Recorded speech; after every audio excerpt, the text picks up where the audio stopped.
प्रधानं सर्वधर्माणां जैनं जयतुशासिनं मैं नमो तीर्थनायक को, नमो ओंकार वाणी को, नमो उन कुंद प्रभु को जिन्होंने ओंकार धारण की। अहो उपकार जिनवर का, कुंद का दिव्य वाणी का, जिन कुंद ध्वनि दाता उन कहान स्वामी का। रमियून जिनम वीरम अनंत वर्णान दंसन सहावम, मोक्षामिणियम सारम केवली शुद्ध केवली भणिदम। आगे जगह है तो अपन जो एक बेंच पे एक वाला कार्यक्रम शुरू ही कर देना अभी से ही।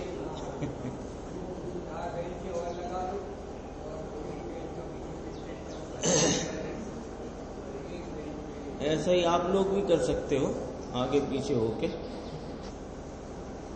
नियम सार जी परमागम ग्रंथ है, शुद्ध भाव अधिकार, इसकी 38 नंबर की गाथा है, जिसमें हे उपादेय तत्वों का स्वरूप कहा तो कहा कि जीवादि बहिर्तत्व परद्रव्य होने के कारण वास्तव में उपादेय नहीं, तो ऐसे आत्मा को वास्तव में आत्मा ही उपादेय है। तो वह आत्मा कौन है और कैसा है, इसकी चर्चा यहाँ आचार्य परमात्मा मुनिराज ने टीका में की। तो मुनिराज पद्म प्रबलधारी देव इसकी चर्चा टीका में करते हुए कहते हैं कि यह 4 भावांतरों को अगोचर है और यह द्रव्य कर्म, भाव कर्म और 9 कर्म की उपाधि से जनित विभाव गुण पर्याय बिना का है, अनादि अनंत है, अमूर्त अतीन्द्रिय स्वभाव वाला है और ऐसा जो शुद्ध अमूर्त अतीन्द्रिय स्वभाव वाला शुद्ध सहज परम पारिणामिक भाव जिसका स्वभाव है। ये बात अब पूरी हो गई। जो कहां से शुरू की थी, 4 भावांतरों से अगोचर। तो 4 भाव अन्य है तो ये अन्य है। तो ये अन्य है माने कौन है कि ये शुद्ध सहज परम पारिणामिक भाव स्वरूप है। ये बात आई। पेज नंबर है 36 नंबर पर, ऊपर की 10 लाइन छोड़ के, जहां कल अपन पढ़ रहे थे उसके ठीक नीचे देखना। सहज परम पारिणामिक भाव जिसका स्वभाव है। ये परम पारिणामिक भाव क्या है उसकी चर्चा है, देखना। देखो, जिसका स्वभाव परम पारिणामिक भाव, मात्र पारिणामिक भाव नहीं कहा, क्योंकि पर्याय को भी पारिणामिक कहते हैं।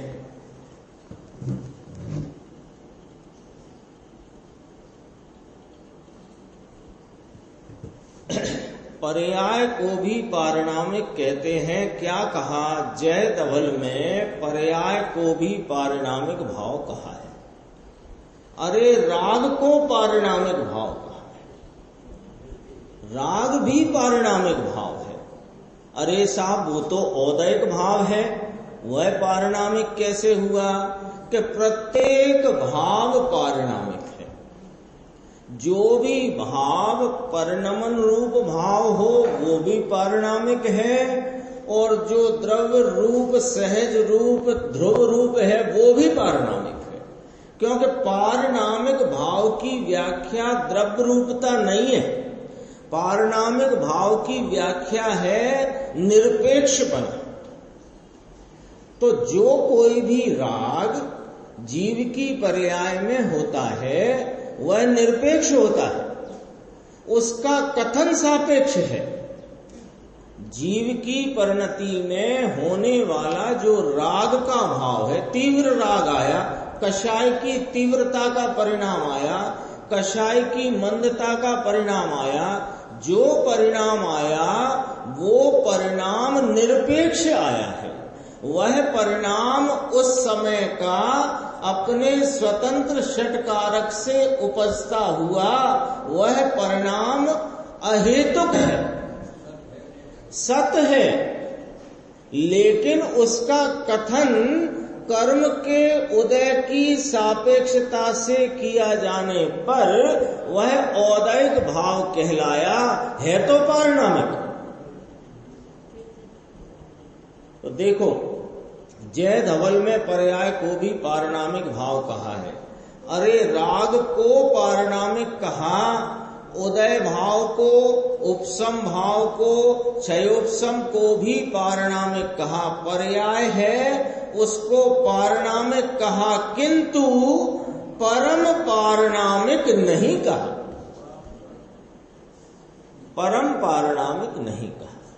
परम शब्द से एक इसमें पारिणामिक हुआ ना, तो पारिणामिक शब्द से तो निरपेक्षपने की सूचना है और परम शब्द से अनादि अनंत पने की सूचना। अनादि अनंत निरपेक्ष तो परम पारिणामिक। आत्मा कैसा है? अनादि अनंत। औदैहिक भाव सादी शांत, और छायक भाव को भी उसके परिणमन की धारा की अपेक्षा लो तो सादी अनंत। ऐसे तो सादी शांत है एक समय की अपेक्षा। देखो, परम पारिणामिक नहीं, परम पारिणामिक जिसका स्वभाव है। कौन की बात चल रही है? इस आत्मा। परम पारिणामिक भाव जिसका स्वभाव है, सहज स्वरूप त्रिकाल है। परम पारिणामिक यानी कि सहज स्वभाव। सहज स्वभाव, सहज स्वभाव को ही कहते हैं। सहज स्वभाव कहकर के स्वयं भाव, अपना भाव बस। तो इसको छठी गाथा में ज्ञायक कहा, 11वीं गाथा में भूतार्थ कहा, ये पारिणामिक भाव कहा। नियम सार 38 गाथा में शुद्ध भाव कहा। शुद्ध भाव की व्याख्या में इसको परम पारिणामिक कहा। 6वीं गाथा में ज्ञायक कहा, 11वीं गाथा में भूतार्थ कहा। ऐसे आए ना सब जगह चर्चा। 6ठी गाथा में कहा प्रमत्त अप्रमत्त पर्याय से रहित है, ऐसा कहा। और ये प्रमत्त अप्रमत्त से रहित ना होए तो शुभ अशुभ भाव सहित होए। लॉजिक पकड़ना यहां। यदि यह आत्मा प्रमत्त अप्रमत्त भाव से रहित नहीं है तो इसका मतलब ये शुभ अशुभ भाव सहित है। ठीक है, तो शुभ अशुभ भाव तो अचेतन और जड़ है, और भगवान तो ज्ञान से भरा हुआ परिपूर्ण चैतन्य रस कंद है। अब चैतन्य रस कंद और जड़, इनका क्या मेल होएगा? जड़ माने अचेतन, जड़ माने अचेतन, अचेतन माने जिसमें चेतनता का अंश नहीं। कड़वा होता ना, कड़वा, तो कड़वा किसे कहना? तो कड़वे को कड़वा कहना। एक तो ये बात हुई। फिर जिसमें मिठास का अंश भी नहीं वो कड़वा। ऐसे यह शुभ अशुभ भाव राग आदि कैसे हैं कि जड़ हैं। अब जड़ कहते इसको लगा के साहब जड़ में तो होते नहीं राग आदि। राग आदि तो चेतन वस्तु की अवस्था में होते हैं, तो फिर इसको जड़ कहते हैं कि हाँ यह जड़ इसलिए है कि इसमें चेतनता का अंश भी नहीं है, इसमें चेतनता का अंश नहीं, नूर नहीं। भगवान तो ज्ञान से भरा हुआ परिपूर्ण चैतन्य रस कंद है। यह चैतन्य रस कभी भी जड़ रूप से होता नहीं। शुभ अशुभ भाव ये जड़ है इसमें देखो समय सार 6वीं गाथा में ये बात आ गई। ये तो त्रिकाली भगवान पूर्णानंद का नाथ प्रभु परम पारिणामिक भाव, अरे जय धवल में तो राग को भी पारिणामिक भाव कहा है, शुभ अशुभ भाव को भी पारिणामिक भाव कहा है। क्योंकि पारिणामिक भाव की पर्याय है, इसलिए इसी का ही तो परिणाम है। इसलिए यहां तो कहते हैं कि ये वस्तु से रहित, कौन सी वस्तु से? ये जो रागादि भाव हैं, ये पर्याय भाव हैं, इनसे रहित यह तो परम पारिणामिक भाव है। अटपटी तो नहीं लग रही बात? रागादि भाव जिसको संपूर्ण आगम में औदैक भाव से परिचय कराया गया है, शुभ अशुभ राग रूपी विकारी विकृत मलिन भाव जिसका समस्त आगम में परिचय औदैक भाव के रूप में कराया गया, उसको यहां पर जय धवल के संदर्भ से, जय धवल भी अपने मूल सिद्धांत ग्रंथ है ना, तो जय धवल के संदर्भ से यहां पर कहते हैं कि राग भी पारिणामिक भाव है। पारिणामिक भाव होने के लिए क्या शर्त है? कि निरपेक्ष है, निरपेक्ष है। तो कहते हैं ये शुभ अशुभ भाव को कहा था, हाँ जय धवल में अशुभ अशुभ भाव को भी पारिणामिक भाव कहा, क्योंकि पारिणामिक भाव की पर्याय है। पारिणामिक भाव कौन सा लिया? द्रव्य, उसकी है पर्याय, इसलिए वह पारिणामिक भाव है, ऐसा कहा। यहां तो कहते हैं कि ये वस्तु से रहित, ये कौन? उपादेय स्वरूप आत्मा, ये तो परम पारिणामिक भाव है। केवल ज्ञान की पर्याय को भी पारिणामिक भाव कहा है। ये है व्यवहार नय सद्भूत व्यवहार में केवल ज्ञान। केवल ज्ञान किस नय का विषय है? सद्भूत व्यवहार नय का विषय। अंश है ना, केवल ज्ञान सद्भूत व्यवहार नय का विषय, और रागादि भाव असद्भूत व्यवहार नय का विषय। इसमें दोनों नय घटते हैं। राग में सद्भूत भी घटता है और असद्भूत भी घटता है। कैसे? अन्य द्रव्य की अपेक्षा से वो वस्तु में अपनी परिणति में होता होने से सद्भूत घटता है, सद्भूत व्यवहार, और अपने स्वभाव की अपेक्षा देखा जाए तो अपने स्वभाव से असत होने से असद्भूत व्यवहार नहीं घटता है। ऐसा हुआ। तो ये अब अपन को क्या पकड़ना इसमें कि अरे सद्भूत व्यवहार न घटता हो और असद्भूत व्यवहार न घटता हो रागादि पे, लेकिन है तो व्यवहार न, यानी निश्चय नहीं। ऐसे ही केवल ज्ञान की पर्याय सद्भूत व्यवहार न का विषय है। क्यों? कि ये अंशी नहीं, अंश है। ये परिपूर्ण भाव नहीं, ये अंश भाव है। केवल ज्ञान अंश भाव है, और केवल ज्ञान को उपजाने वाला और केवल ज्ञान रूप परिणमने वाला यह आत्मा वह अंशी है, वह अंश नहीं है। ये तो परम पारिणामिक प्रभु त्रिकाली आनंद कंद प्रभु, परम पारिणामिक जिसका स्वभाव है, ऐसा कारण परमात्मा, ऐसा कारण परमात्मा कहते हैं। त्रिकाली वस्तु को यहाँ कारण परमात्मा कहा है। ऐसा कारण परमात्मा का, हाँ ये आया, त्रिकाली वस्तु को यहाँ कारण परमात्मा कहा है। कारण परमात्मा कहो, कारण जीव कहो, ध्रुव कहो, सामान्य कहो, भूतार्थ कहो, ज्ञायक कहो, सब एक ही है। ऐसी बात अलौकिक है। आगे इसी की चर्चा अपन आगे देखते हैं। देखो पेज नंबर 38 पे, ऊपर की 10 लाइन छोड़ के 38 नंबर पे, शुद्ध सहज परम पारिणामिक भाव जिसका स्वभाव है, ऐसा कारण परमात्मा वह वास्तव में आत्मा है। यहां तक बात पहुंचनी है। ये टीका की बात यहां तक पहुंची है। कहां तक पहुंची है, कहां से शुरू हुई थी, रिवीजन कर लेते हैं। कहां से शुरू हुई थी कि ये जो 7 तत्व कहे गए हैं सर्वज्ञ ने, सर्वज्ञ द्वारा, उनमें हे उपादेय तत्व कौन है? तो कहा कि जीव, अजीव, आश्रम, बंध, संवर, निर्जरा, मोक्ष, ये सब बहिर्तत्व है।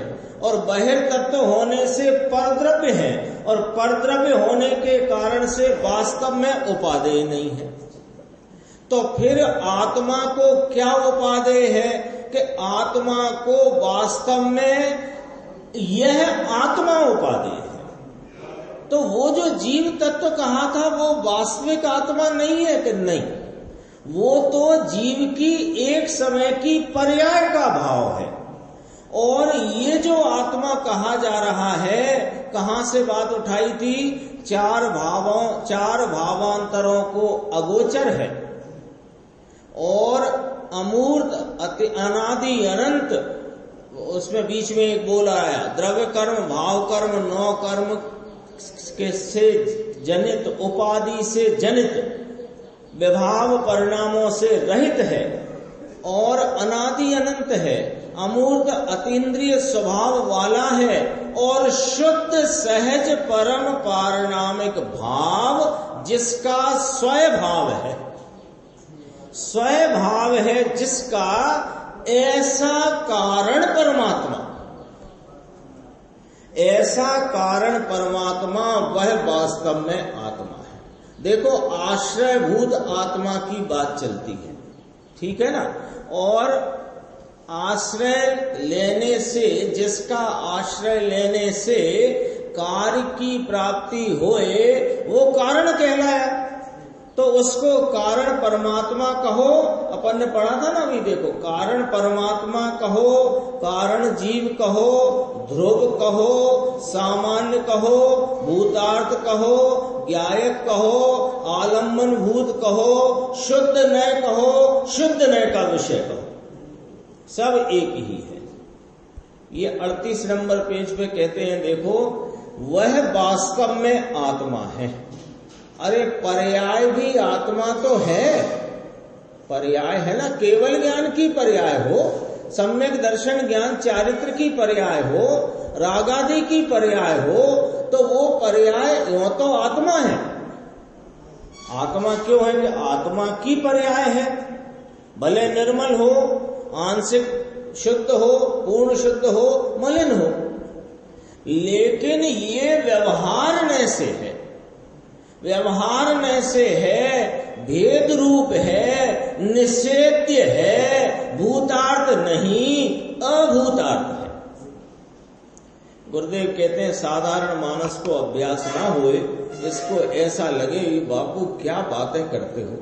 कभी राग को अचेतन कहते हो, कभी राग को आत्मा कहते हो, कभी राग को औदैहिक भाव कहते हो, कभी राग को पारिणामिक भाव कहते हो, कभी राग जीव का कहते हो, कभी राग पुद्गल का कहते हो। ये क्या अटपटाहट है? कि अटपटाहट नहीं है, ये तो यह जो कारण परमात्मा है, ये आलम्बन भूत जो अपना शुद्ध नय का विषय, कारण जीव, शुद्ध आत्मा, इसकी प्राप्ति पर्याय में कैसे हो कि इसकी पहचान हो तो हो। तो पहचान कैसे हो कि इसका सच्चा स्वरूप मालूम हो तो पहचान हो। तो वो सच्चे स्वरूप के प्रतिपादन में सब तरह से बात आती है और वहां तक पहुंचना है, अभ्यास करना पड़ेगा। लो साहब क्या कहते हैं गुरुदेव श्री, अभ्यास करना पड़ेगा। गुरुदेव कहते कि हमारे पास ना तो कोई सम्यक दर्शन ज्ञान चारित्र की पुड़िया है जो हम दे दें और आप दूध में घोल के ऐसे ही खा जाओ, और ना हमारे पास कोई आत्मा देने की, कोई आत्मा लो तुम ले जाओ आत्मा, ऐसी कोई व्यवस्था है। ये तो अभ्यास करना पड़ेगा। तो हमसे ही क्यों कह रहे हो अभ्यास करने की, हमसे ही क्यों कह रहे हो? सुनो, ऐसा वक्त मिला, समय और मनुष्यपना मिला है, तो ये मनुष्यपना चला जाएगा भाई साहब, चला जाएगा। गुरुदेव का ही गणित है, हम तो क्या कहें। और हर रोज ही कहते हैं कि अपन सब बैठे हैं, जितनी बीत गई उससे आधी नहीं बची। बोलो, जितनी बीत गई उससे आधी नहीं बची। और वातावरण पूरी दुनिया में ऐसा फैला है कि ये भी नहीं पता कितनी बची। फैला है कि नहीं फैला पूरे में? अभी अपन चर्चा कर रहे थे उससे कैसे अपन सब लोग बचें और अपना ये जो जरूरी काम है अभ्यास का, स्वाध्याय का, ये भी होता रहे, इसीलिए तो चर्चा कर रहे थे। वो भी उसके वो एक ऐसी स्थिति परिस्थिति आज अपने सामने खड़ी है कि हम में से किसी को नहीं मालूम कि कितनी बची। तो अब अभ्यास कब करना? कि अभी करो। अरे कहां जाएगा, थोड़ा विचार करो। ये पर्याय छूट गई तो कहां जाएगा, कहां अवतार होएगा? अवतार तो होगा, निर्वाण तो नहीं होगा। और चार गति में कहीं ना कहीं तो जाएगा। तो कहां जाएगा, कहां अवतार होगा? क्या कहते हैं जो उड़ता है ना बंटोलिया, अब तो सीजन आने वाला है, वो एकदम हवा का तूफान सा बवंडर ऐसा बवंडर सा उठता है ना, उसमें कोई पत्ता तिनका जा पड़े, उसमें कोई तिनका हो जाए तो ये कहां जाकर के गिरेगा पता नहीं है। मान लो वो बवंडर आया हो, चंद्रेश भाई आप मंडी गए हो और एकदम वहां बवंडर उठा और आपके हाथ में 500 का नोट था और वो अचानक हाथ से छूटा और छूट के उस बवंडर में चला गया। उसका नंबर मान लो 535 था, समझ लेना जरा। अब वो 535 नंबर वाला नोट 500 का कहां जाकर पड़ेगा आप अंदाजा कर लो, ढूंढते रह जाओगे। विचार करते हैं, ऐसे सामान्य गिर गया जेब में से उठा लिया, पर बंटोलिया माने उस बवंडर में कहां जाकर गिरेगा भाई साहब पता नहीं है।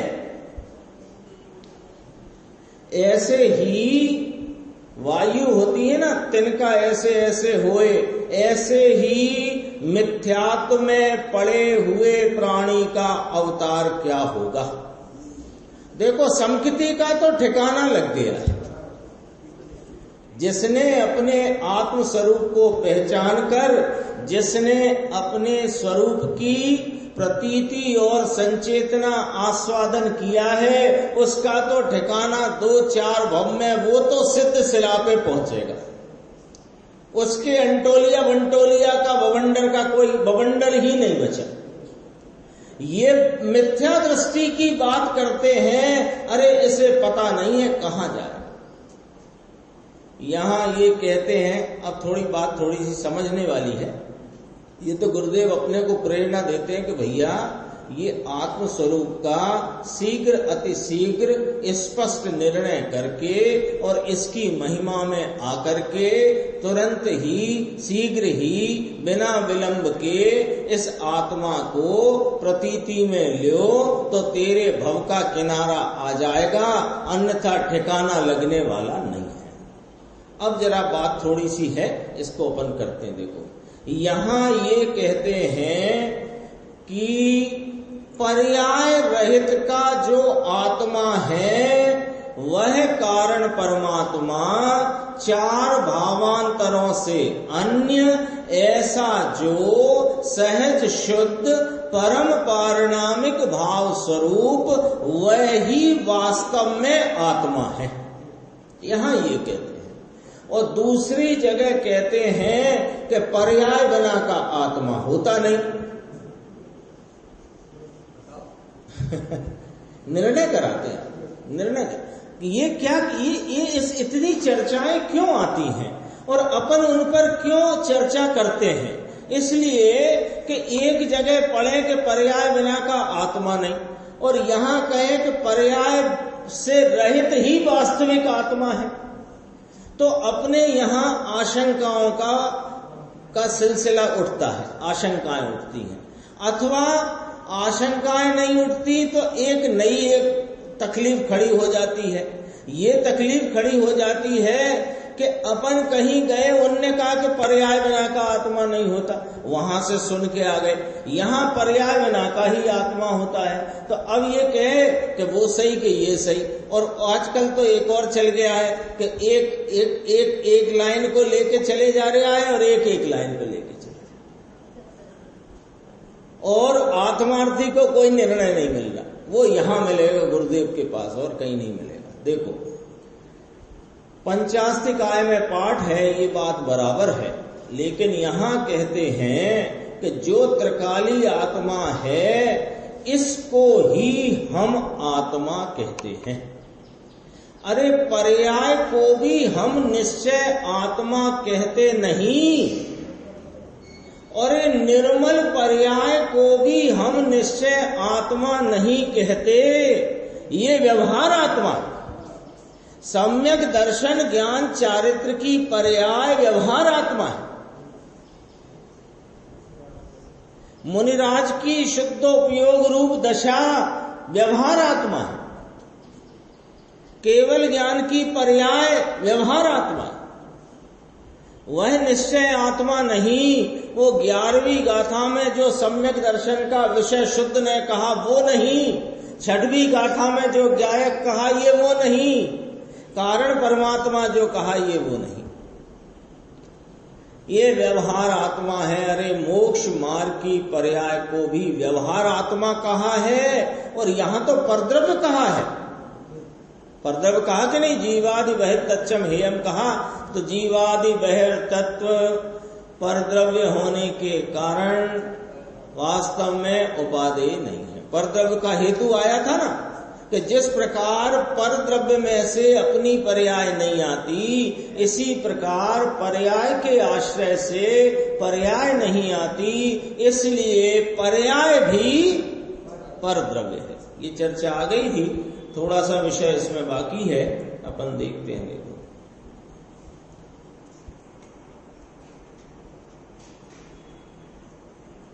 पेज नंबर 39 की एकदम नीचे की लाइन, धर्मी जीव को परम पारिणामिक भाव जिसका स्वभाव है, ऐसा कारण परमात्मा, वह वास्तव में आत्मा है। वास्तव में आत्मा तो इसको ही कहते हैं, पर्याय है ये तो व्यवहार आत्मा है, और व्यवहार को अभूतार्थ कहकर पर्याय को गौण करके त्रिकाली परम स्वभाव भाव को मुख्य करके ये ही कारण परमात्मा उपादेय है, ऐसा कहा है। दया दान व्रत भक्ति पूजा के सब भाव हैं, ये क्या है कि ये तो उदय भाव विकार हैं, ये बंध के कारण हैं। लेकिन जो क्षयोपशम आदि जो मोक्ष के कारण हैं, उपशम क्षयोपशम छायक सब, ये भी पर द्रव्य कहने में आए हैं। क्यों कि पर्याय में से नई पर्याय शुद्धि नहीं आती। इस कारण से जैसे परद्रव्य में से पर्याय नहीं आती, ऐसे संवर निर्जरा और मोक्ष मार्ग की पर्याय में से नई पर्याय नहीं आती।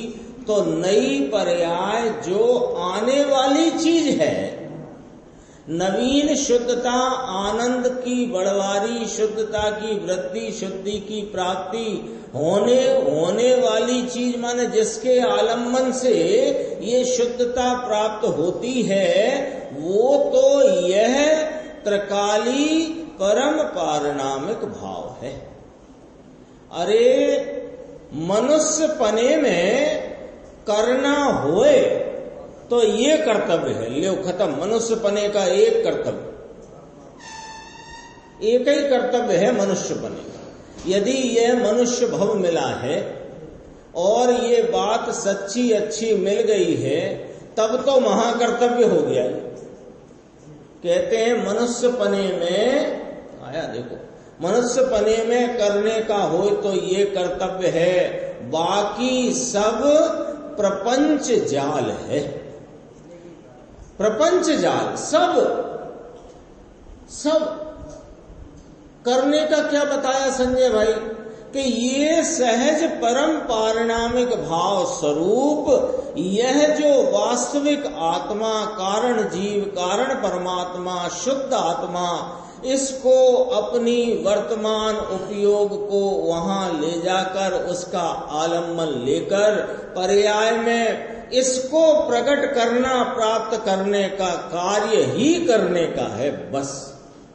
बाकी सब प्रपंच जाल है। देखो शुभ भाव को भी संसार और प्रपंच भाव कहा है, ये तो ठीक, लेकिन अपनी चीज जो द्रव्य गुण और पर्याय है, ये तीन का जो विचार करते हैं, ये भी विकल्प है, राग है और पराधीन है। ये भी वास्तव में कर्तव्य नहीं है। अपने द्रव्य गुण पर्याय का विचार करना कर्तव्य नहीं है, होता है। कर्तव्य नहीं है तो नहीं करेंगे, ऐसा करते ना, तो हाँ मत करो, मत करो। आप तो इस आत्मा पर सीधे उपयोग को सीधा इस आत्मा से जोड़ो और उस उपयोग में आत्मा का अनुभव करो, यही कर्तव्य है। तो साहब विचार तो आता है तो विचार आता है, लेकिन वह कर्तव्य नहीं। अंतर एक रूप चीज आनंद कारण परमात्मा, वास्तव में आत्मा ये है। वास्तव में आत्मा इसको कहने में आता है। भाषा तो सादी है, लेकिन भाव बापू कठिन है। इसका जानपना हो जाए, आत्मा यूं है, शुद्धने से ये है, व्यवहारने से ये है, निश्चय से ये, सद्बुद्ध व्यवहार से ये, असद्बुद्ध व्यवहार से ये, चारों व्यवहार इस प्रकार कहे, वो जो अभूतार्थ है ये कहे, सब जान गया, इससे भी कोई लाभ नहीं है। इसका आश्रय हो जाए, ये लाभ का कारण है। समझ में आया? वास्तव में तो आत्मा ये है। ये 41 पे देखना, ये सम्यक दर्शन की बात आई ना, उपाधि अति आसन्न भव्य जीवों को ऐसे निज परमात्मा सिवाय दूसरा कुछ उपाधि नहीं। आया ना, निमित्त तो उपाधि नहीं, राग भी उपाधि नहीं, लेकिन संवर निर्जरा आदि पर्याय भी उपाधि नहीं। मार्ग बहुत सूक्ष्म है। यहाँ तो कहे व्रत करो, प्रतिमा ले लो, ये ले लो, ऐसा करो, लेकिन अभी तुझे सम्यक दर्शन के बिना प्रतिमा आई कहां से? समझ में आया? और सम्यक दर्शन है तो पर्याय, लेकिन ये सम्यक दर्शन का विषय पर्याय नहीं है। ये सम्यक दर्शन का ध्येय सम्यक दर्शन नहीं है।